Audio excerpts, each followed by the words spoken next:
It's not by accident that Indonesia was attacked. It's not by accident that Turkey was attacked like this. Because the Indonesian is different. He's a warrior, he's a fighter. He'll give his life for Islam, the Indonesian.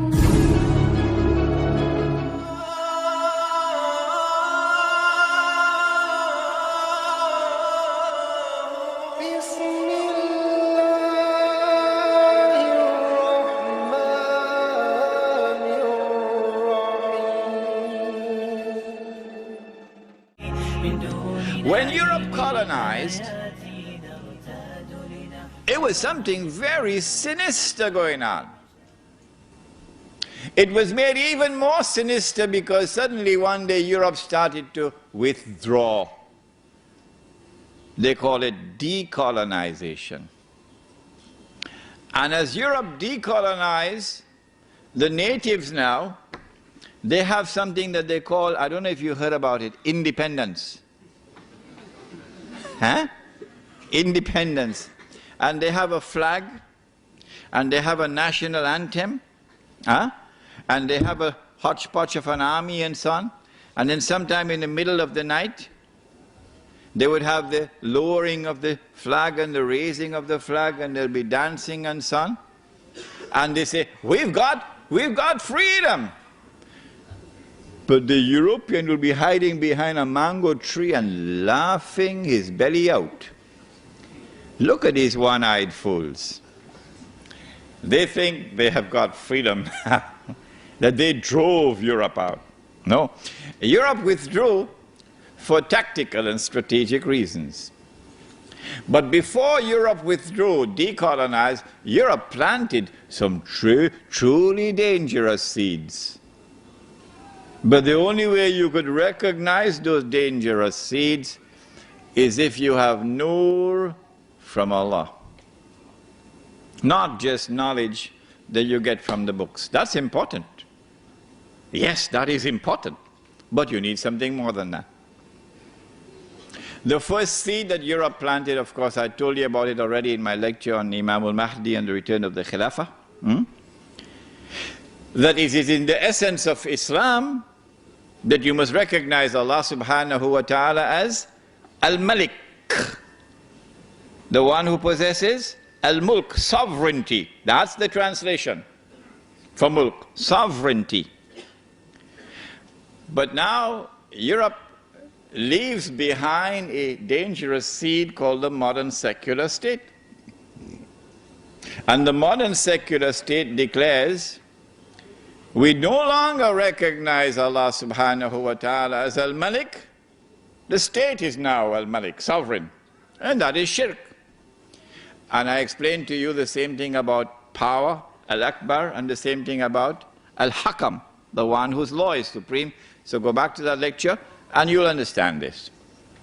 So this was the seed of shirk, political shirk, which was planted. How many Muslims saw it and recognized it? How many of our distinguished and learned ulama, for whom we have respect, we don't speak disrespectfully of them, not at all. How many of them recognized that this was shirk? We even had ulama in politics. Yeah, ulama in politics. We even had Islamic movements becoming a political party and fighting in elections like everybody else. Still going on now. Incapable of seeing the shirk of the modern secular state. I told you about my arguments with Taliban, and I couldn't succeed in getting Taliban and its ulama to understand this point. But the second seed that Europe planted before withdrawing was the seed of transformation of money. Money was no longer going to be sunnah money, money which had intrinsic value, but rather we now have a new kind of money. It's paper money, and it does not possess intrinsic value. The value of the money is outside of the money. And so now I'm paid my salary in paper. And I am told, Imran, this is very convenient. You can put it in your yes. You can slip it in easily in your wallet. Paper, huh? Very convenient. So I got my salary in paper. It could buy a camel.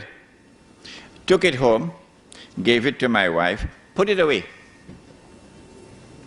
5 years later, take it out, can't buy a camel anymore, can only buy a donkey now.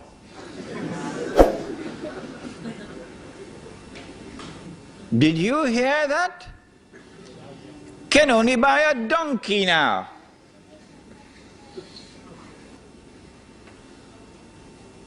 My 1 month of sweat is now reduced.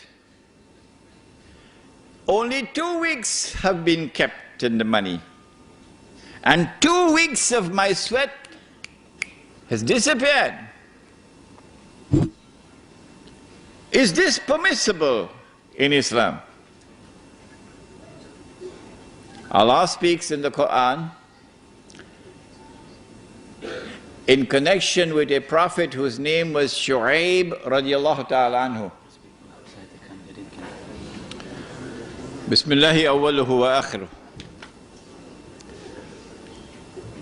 My 1 month of sweat has now been reduced to 2 weeks. Okay? What does Allah say about this in the Quran? It's there in the Quran. It's there. But we don't notice it. The Prophet Sheik alayhi salam and the market or the economy of the people of Sheik alayhi salam is a corrupted market. There's a lot of ripping off going on in this market.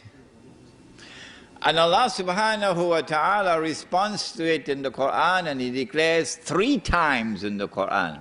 Listen to the words. وَلَا تَبْخَسُ النَّاسَ أَشْيَاءَهُمْ. Do not do this.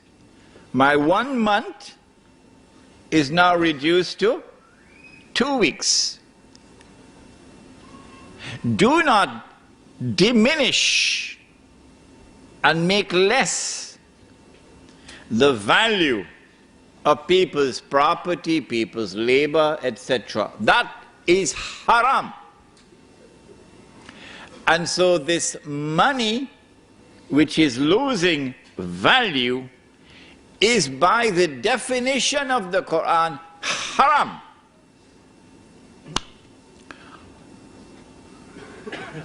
But we were asleep. Let me include myself in it so nobody will be angry with me. We were all asleep. And we didn't recognize that we were being taken for a ride. But had it been an African American, you must have heard his name, a man named Malcolm X.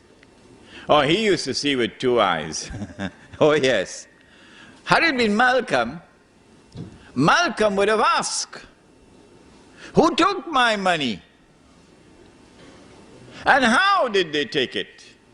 And then it would have become clear that my loss was somebody else's gain. Let me repeat that. When my money could no longer buy a camel, it could only buy a donkey. The value of my labor has been diminished by half. My loss was somebody else's gain. 5 years later, when I take it out, can't buy a donkey anymore. Can only buy a goat now. And so my 1 month has now been diminished to 1 week. If this keeps on going on, I'm going to be enslaved. A new slavery will come upon the world if this keeps on going on like this. Surely it was time for the ummah of Muhammad alayhi salatu wasalam to stop fighting amongst themselves over popcorn. Because that's what they're doing. Fighting over popcorn. While this massive betrayal of Islam is taking place, and we are blissfully ignorant of it. That's the price we pay when we only have scholarship, but no nur. 5 years later, when you take out that money, can't buy a goat anymore. You only buy chicken and chips. That's where Indonesia is now. That is where Indonesia is now, chicken and chips. That's where Turkey is now, chicken and chips. Yes. And still we're fighting over popcorn. If you're 17 years of age tonight, son and daughter, this lecture is for you. They've been fighting over popcorn while the slavery has come upon us. The Indonesian rupiah is now trading at about 10 to 11,000 rupiah to $1 US. And you'd want to know, well, why is the relationship, the value of the money always linked to the US dollar? We'll explain to you that tonight. When the Indonesian rupiah collapsed 3 years ago, dramatically, there was nothing wrong with the Indonesian economy. The International Monetary Fund or the World Bank just 2 or 3 months earlier had given a clean bill of health to the Indonesian economy. Nothing significant had changed in that economy when George Soros and company attacked. And the banking centers around Indonesia attacked.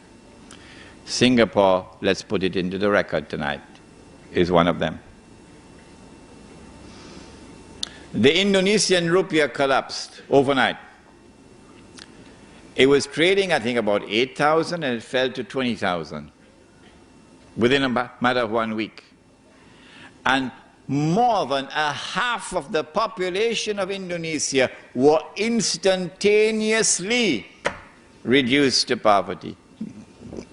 There is such massive poverty in Indonesia today that the country is riddled with violence.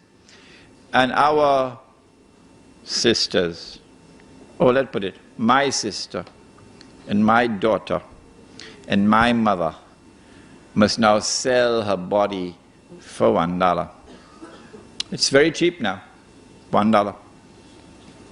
Yeah, it's happening while those fellas are fighting over popcorn.